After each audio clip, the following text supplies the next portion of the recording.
Thank you for being here. We appreciate your coming. I know you were observing the holidays and you have a debate to get to, so let's get right to it. You called your father's comments on the Access Hollywood tape clearly offensive and inappropriate, and said that you were glad that he had acknowledged that and apologized. But I'm sure you understand that many people were not just offended by the language, they were offended by the actions he was describing. Were you? Way to warm up. Yeah. Thank you, Nancy. It's lovely to be here in California. Well, I think my remarks were clear on this front. I did find it to be offensive. He acknowledged it was as well. This tape was over a decade old. I'm sure he didn't remember this conversation, but was very embarrassed by it. And he expressed that not only to me personally, but to the American people. And you know, I appreciate that he did that. I think it was very, very important for him to have done so. What did he say to you, father to daughter, about that? Well, he recognizes it was crude language. He was embarrassed that he had said those things, and he apologized. This is, you know, that's not language consistent with any conversation I've ever had with him, certainly, or any conversation that I've overheard. So it was a bit jarring for me to hear, and he was very sincere in his apology. So, you know, I have the good fortune of knowing my father so well, not only as a parent, and he's been an amazing parent to me. And I'm now a mother of 3 children, ages 5, and from 5 to 3 to 6 months. So I don't take for granted in any way how hard it is to be a good parent. And he was a loving and supportive and tough at times parent who challenged me and my siblings to achieve our potential and helped us find purpose in our lives, which is what any parent can do. But I've also known him in the capacity as a leader and an executive at the Trump Organization, where I've also worked in addition to my own brand for over a decade. And I've seen him inspire tens of thousands of people. He sets a bold vision, an aggressive vision, and he helps people realize that goal. You know, there are some people who are managers of people, and there are some people who are leaders of people, and he is very much a leader of people.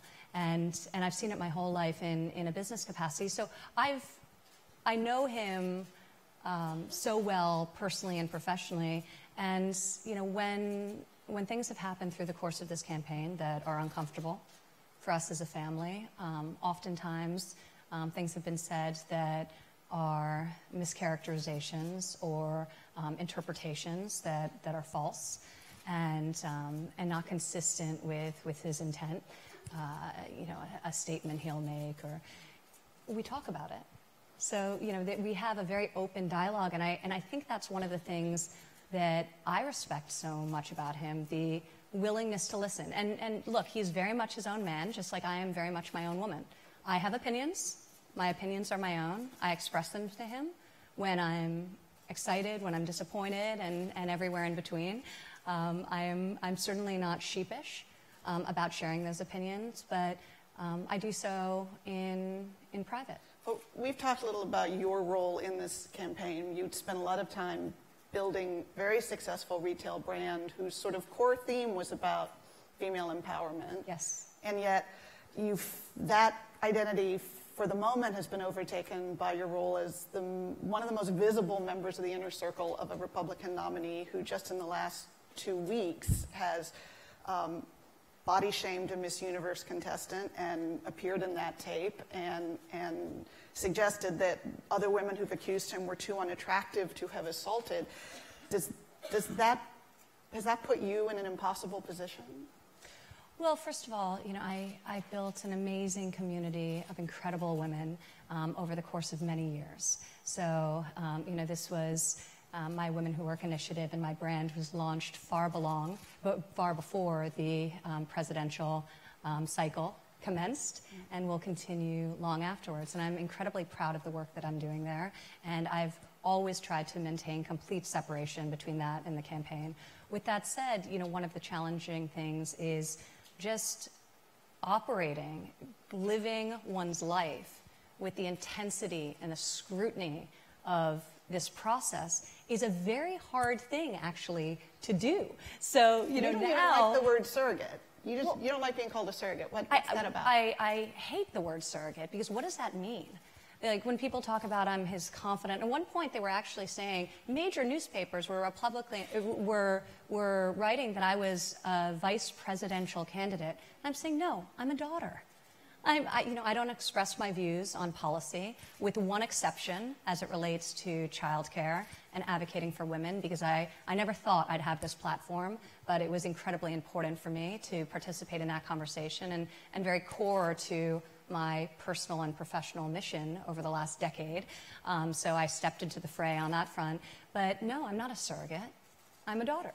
When I stood in front of the RNC and shared that I'm an independent, which is very consistent with many other millennials and many other people. You know, I'm not dogmatically aligned with any party, and I share my thoughts with my father very candidly. But I do dismiss this idea of a surrogate, because it's I don't think it appreciates the role that I'm playing as my father's daughter, and I love him very much. And I'm very, very proud of what he's accomplished, and he's been a great dad to me.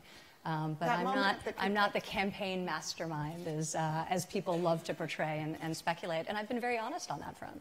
That moment at the convention when you talked about, you know, not being a Republican and you're standing at the Republican convention, is that how much? I was very nervous about that, actually, because I said, you know, what kind of response will I get to this? Standing in front of an arena packed with Republicans and expressing myself candidly as an independent who really votes based on the candidate as opposed to dogmatically based on party affiliation.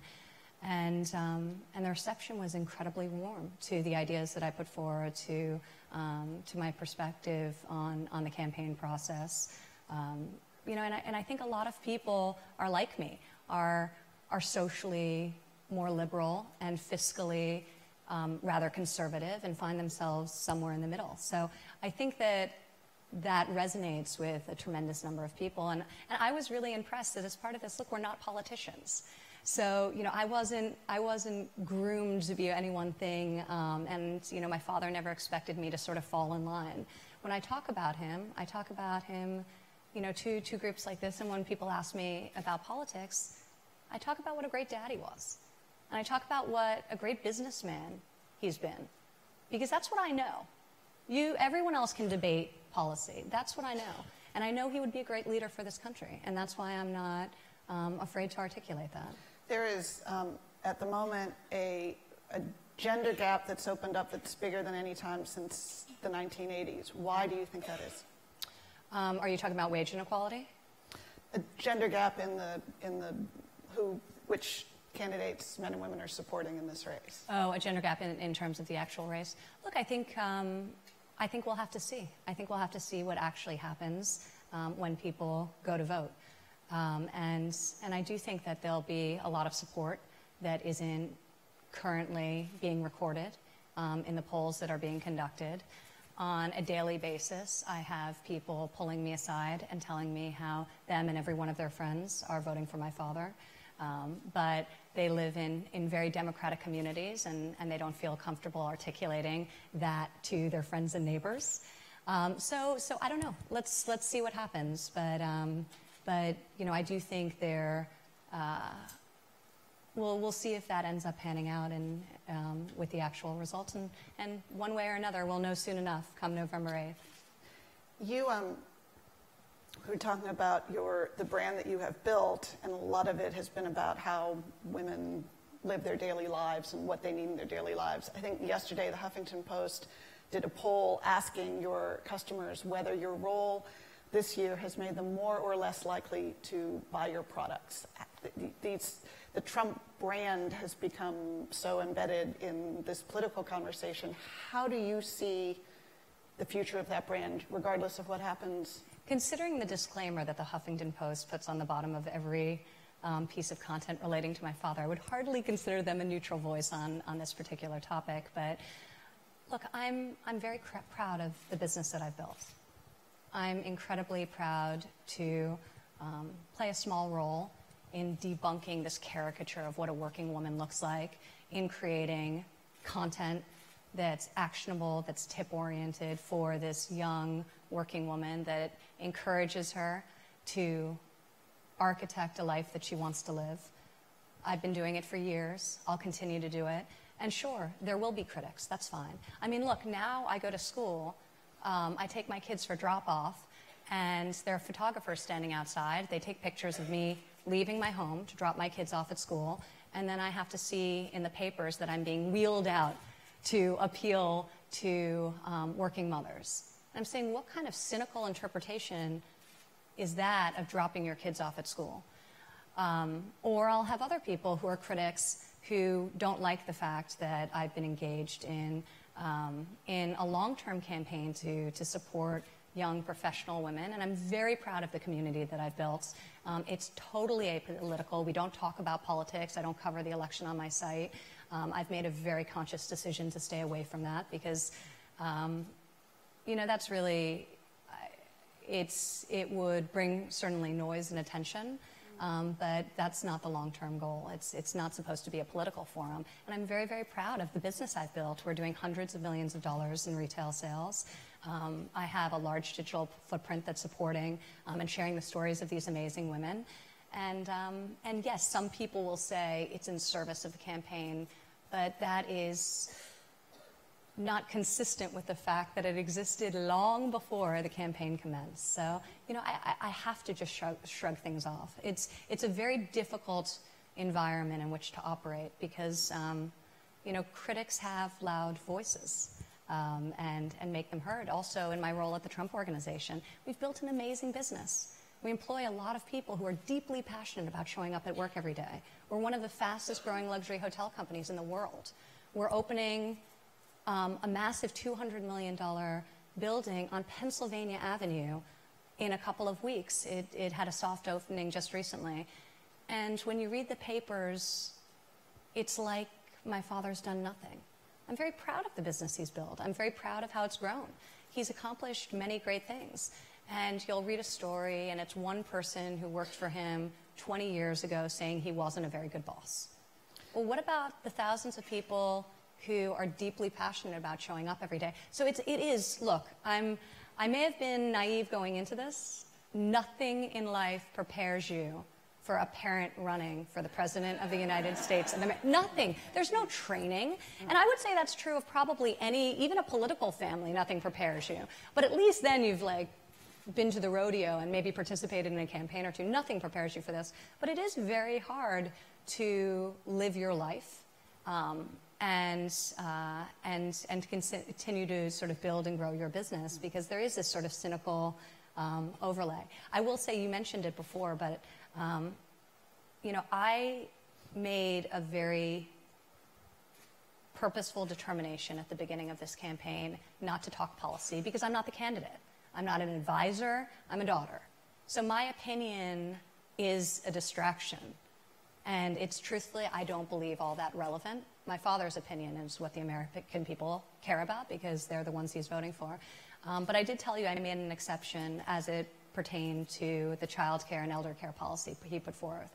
And I'm really proud of that. Which represents such a significant departure from Republican orthodoxy up until now. How much pushback did you get when you were trying to build support for that? I thought I would get tremendous, but I went down to D.C. because I knew that there would be some pushback.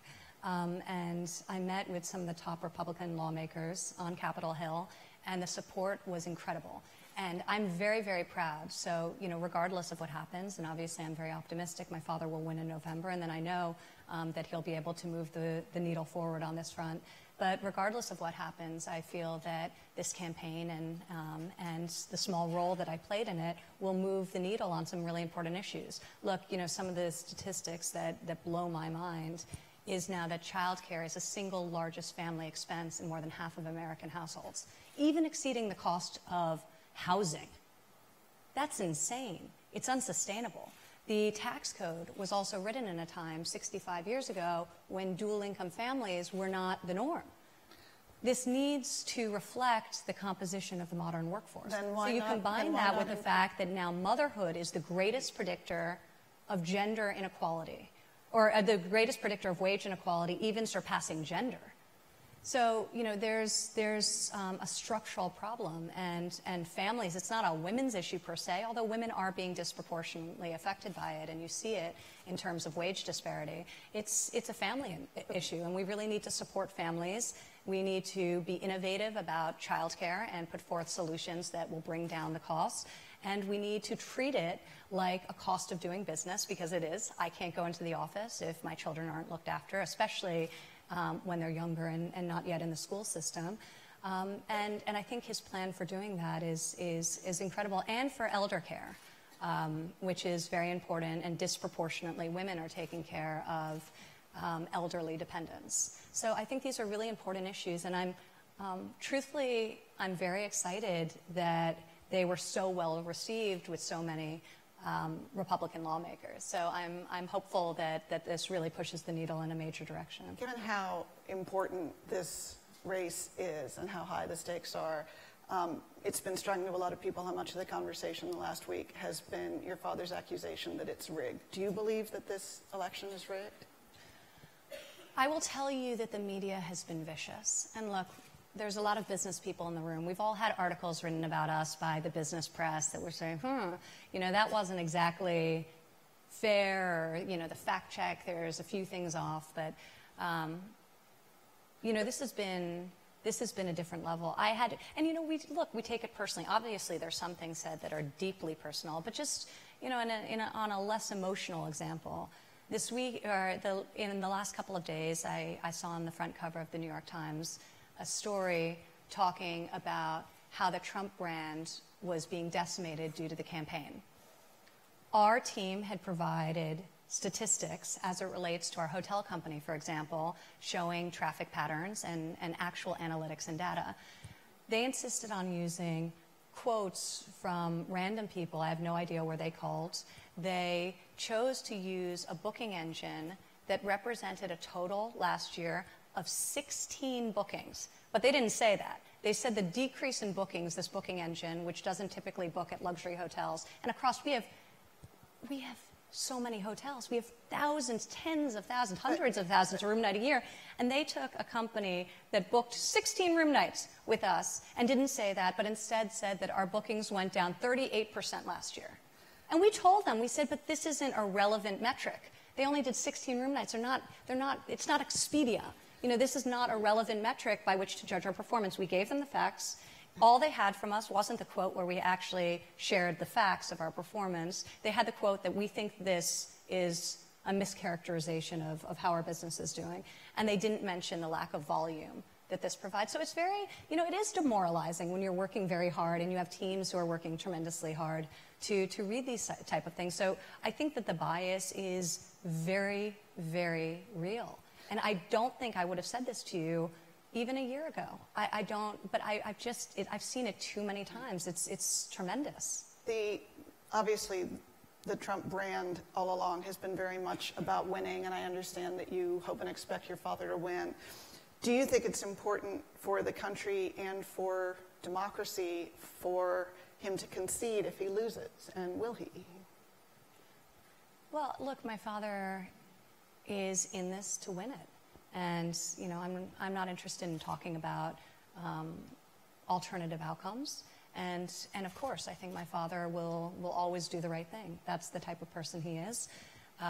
But when you asked me before, do I think it's rigged? I think from a media perspective, it's very hard to get an accurate portrayal of who he is as a person or the business he's built, his professional accomplishments. It's borderline impossible. In large parts, we've stopped even trying with a lot of the mainstream publications because they just don't, you know, I was going crazy around a year ago, calling these reporters, trying to get them to at least hear our perspective, and it's just a waste of time. You fall down such a rabbit hole with this, and it doesn't yield a result. But to your point, if he'll either win or he won't win, and I believe he'll accept the outcome either way. Thank you very much. Thank you for joining us. Thank you.